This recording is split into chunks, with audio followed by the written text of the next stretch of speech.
സ്വാമിയേ ശരണമയ്യപ്പ. കേരളത്തിലെ ജനങ്ങൾ ഒന്നടങ്കം ജാതിഭേദമന്യേ സ്വാമിയേ ശരണമയ്യപ്പ എന്ന നാമം ഉച്ചരിച്ചാൽ അതിൽ ഒരു എന്തെങ്കിലും വിഷയമുണ്ടോ എന്ന് ചോദിച്ചാൽ ഒരു വിഷയമില്ല. പക്ഷേ ഒരു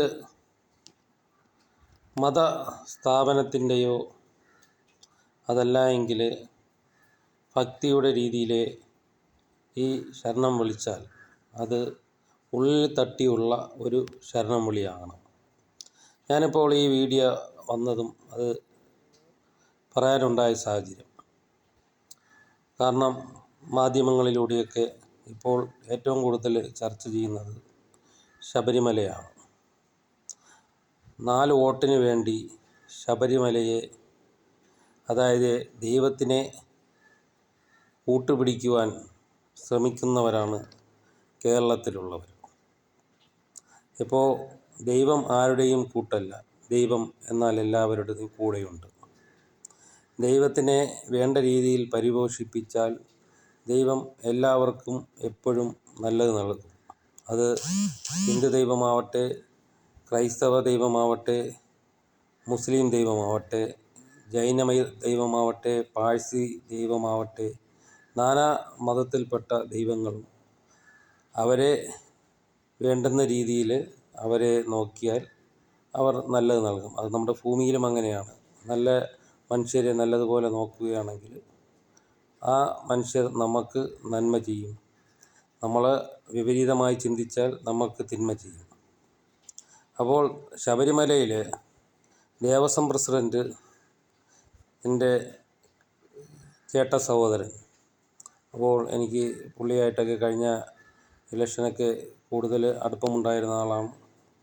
അപ്പോൾ അദ്ദേഹത്തിൻ്റെ ഈ ശരണം വിളി അത് ഒരു അന്യമതസ്ഥനായിട്ടുള്ള എനിക്ക് തന്നെ വളരെ വിരോധാഭാസം പോലെയാണ് തോന്നിയത്. എന്തോ ഒരു ധാർഷ്ട്യത്ത് പോലെ, ഒരു മുദ്രാവാക്യം വിളിക്കും പോലെ. അങ്ങനെയൊന്നും അല്ല ശരണം വിളിക്കേണ്ടത്. നമ്മൾ സ്വാമിയേ ശരണമയ്യപ്പ എന്ന് പറയുമ്പോൾ അത് ഹൃദയത്തിൽ നിന്ന് വരണം. ആ വിളി, ആ ഹൃദയത്തിൽ നിന്നുള്ള വിളി അത് ദൈവം കേൾക്കണം. തത്വമസി എന്നാണ് ശബരിമലയിൽ അവിടെ എഴുതി വച്ചിരിക്കുന്നത്. നിന്നിലുണ്ട് നിന്നുടെ ദൈവം.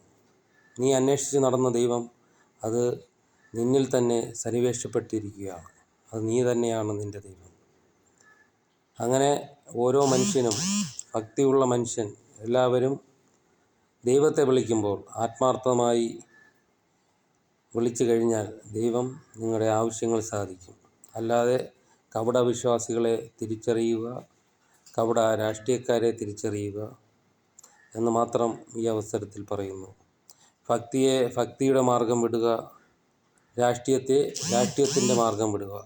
ഭക്തിയും രാഷ്ട്രീയവും കൂടി കലർത്താതെ ഭക്തിമാർഗം ഭക്തർ അനുകൂലിക്കട്ടെ.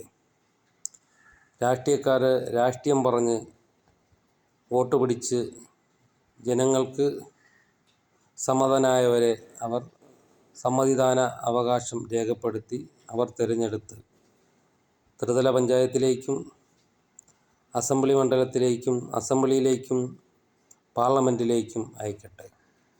ഭക്തിക്ക് ഇതുമായി കൂട്ടിക്കുഴയ്ക്കരുത്, രണ്ടും രണ്ടായി കാണുക എന്ന് മാത്രം ഈ അവസരത്തിൽ പറയുന്നു. നന്ദി, നമസ്കാരം.